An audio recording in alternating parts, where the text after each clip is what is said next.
Kasi noon palagi ko pinapatik Ano na? yung sa school nila na pagdating sa school,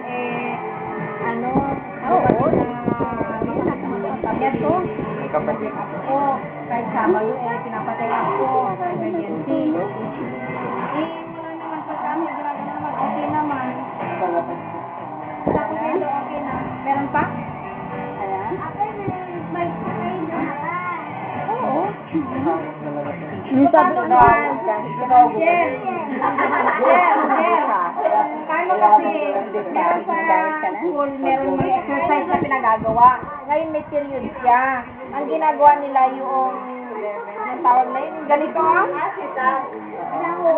Sit-up ba yun? Hindi. Heart up. Heart up pala yung gano'n, yung pipilitin matatay na gano'n. Meron nga siya, pinaano, hindi yata dapat. Gano'n.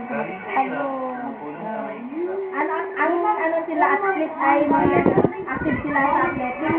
Down.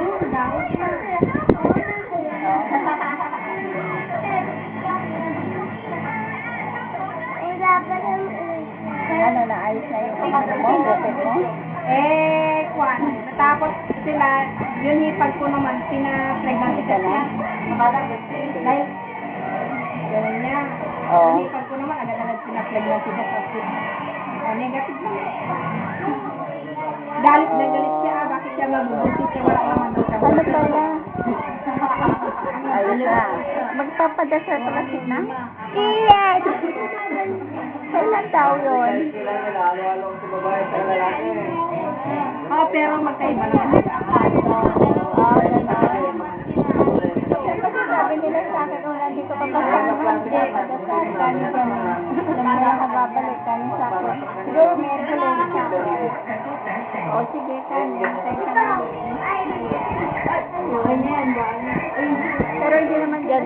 AJ. Naghiwalay sila, PP para sa PP. Kasi nagkaya rin na lang ka. Sino ba? Sino ba yung padalo sa asawa mo? Nanay mo? Parehas lang yun. Kasi di na kasi hindi na susubaybayan ng mga lahat na yun. Hindi na sila lang din. Oh, okay.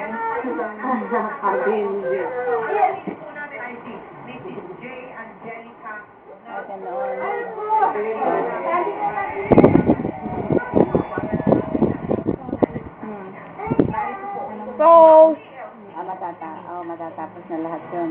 Oo.